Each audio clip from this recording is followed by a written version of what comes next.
سلام دوستان. سلام. امروز اومدیم طبیعت و آشپزخونه‌مون رو آوردیم طبیعت. امیدوارم که از دیدنش لذت ببریم.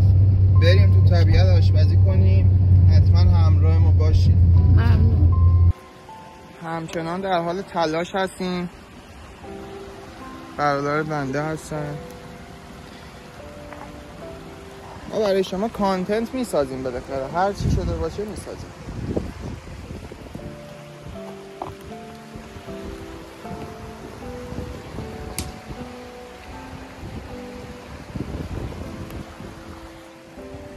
روغن رو ریختیم. امروز قراره یه آش رشته تو طبیعت بپزیم، آش رشته آتیشی.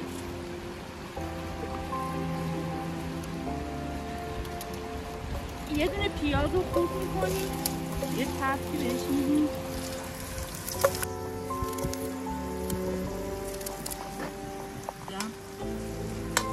یه پیاز داریم برای داخل آش، تفتش میدیم. زردچوبه،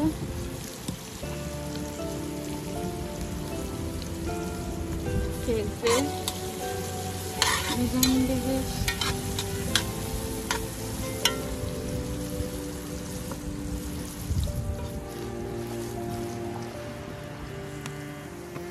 کمی که تفت خورد آبجوش رو بهش اضافه میکنیم.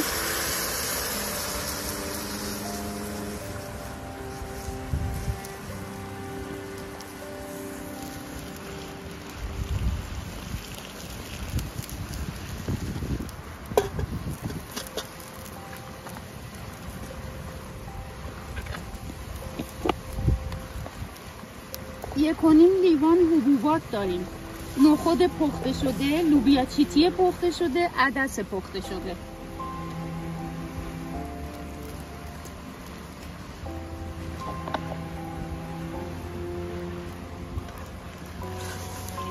میریزیم داخلش.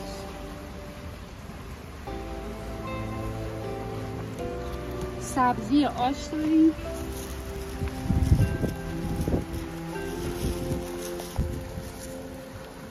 اندازه کافی سبزی آش بریزیم داخلش.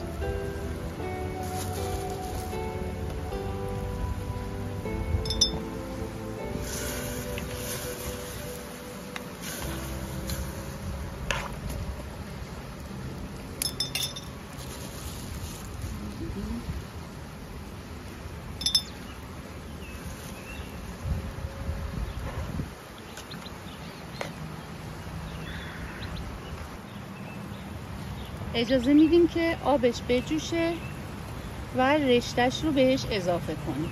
تمام هر چیزی که داخلش بود پخته شده بود، حبوباتش، و خیلی سریع حاضر میشه. امیدوارم خوشتون بیاد. آب آشمون جوشیده، رشته هاشو بهش اضافه میکنیم.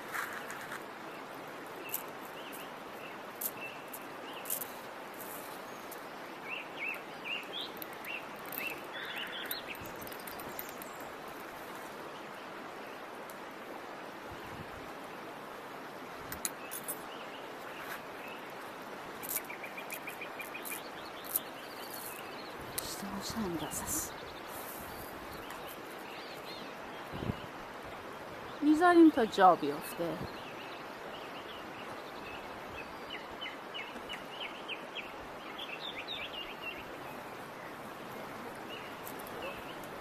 وای میسیم تا رشتهاش باز بشه دیگه، جا افتاده باشم.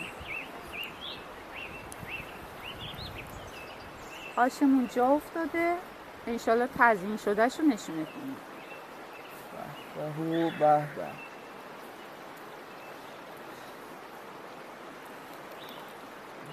از اونجایی که آش شکم بچه ها رو سیر نمیکنه تو طبیعت، مجبوریم یه غذای دیگه هم بپزیم. انشالله موقع پختن متوجه میشیم که چیه، چون ما خودمون هم نمیدونیم این غذا اسمش چیه. ابداع خودمونه. رنده کنیم یا یه سیب زمینی و پیاز رو رنده میکنیم. پیاز و سیب زمینیمون رو رنده کردیم. گوشت چرخ کرده رو بهش اضافه میکنیم.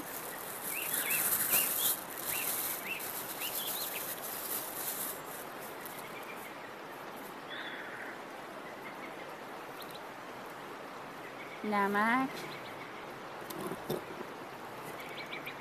زردچوبه، فلفل.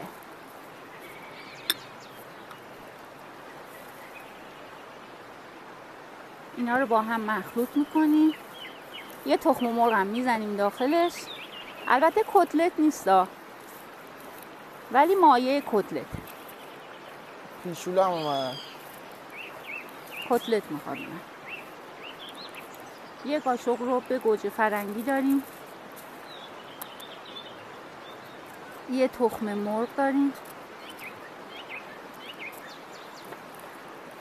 کامل مخلوطش میکنیم و میریم برای پختنش. اینم سهمشو گرفت. ها زد برگردم.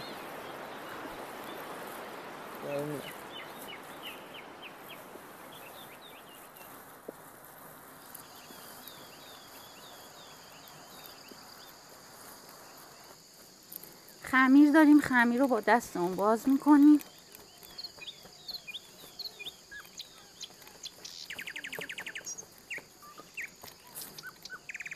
هوا سرد، خمیر باز نمیشه.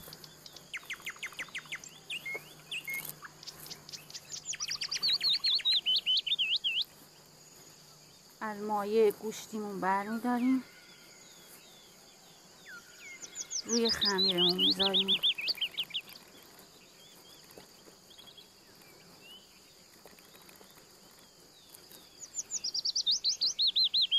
ماهیتابه رو شرد میکنیم.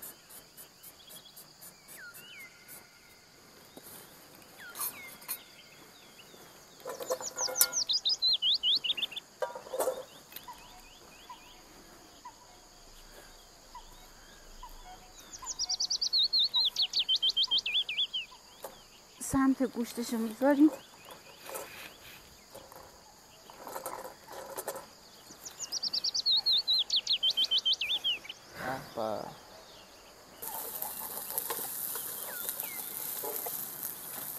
حالا نونمون رو برمیگردونیم.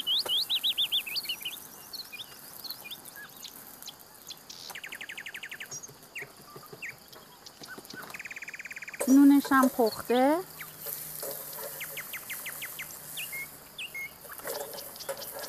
گرفتم.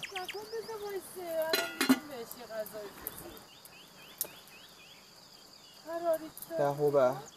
نونش هم پخته.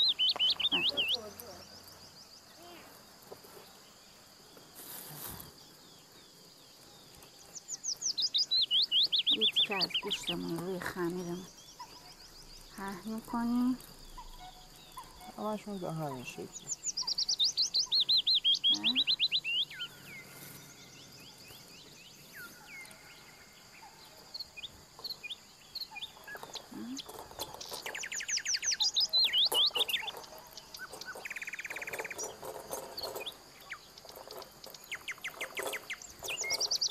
عجب چیزی.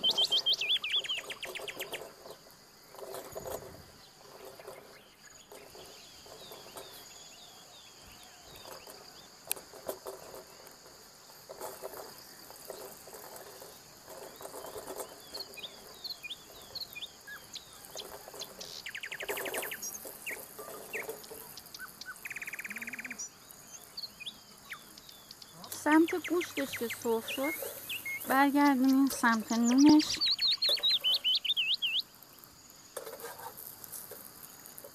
نونش هم بپز.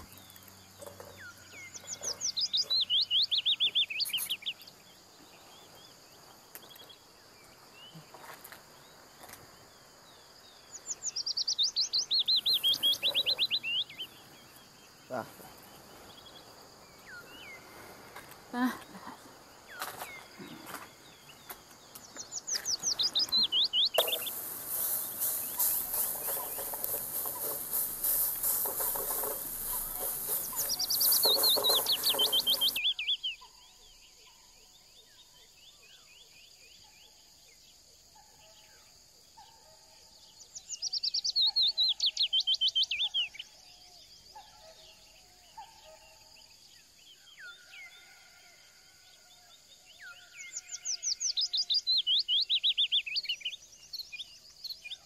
که غذاهامون رو تست بریم. کنیم. این هم از تست من.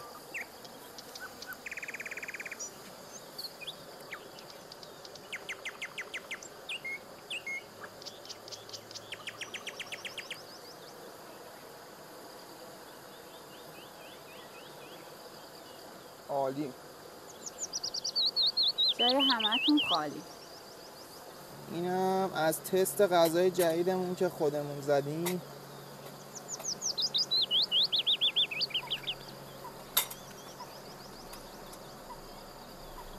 به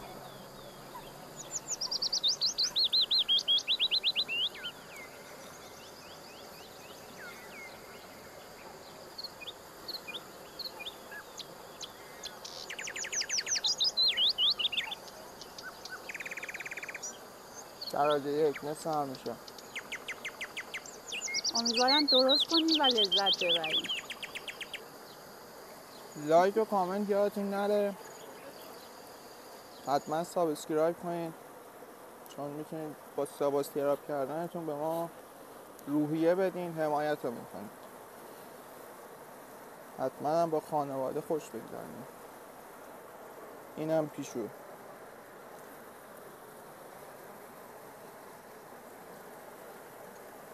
جای همتون خالی. بای بای.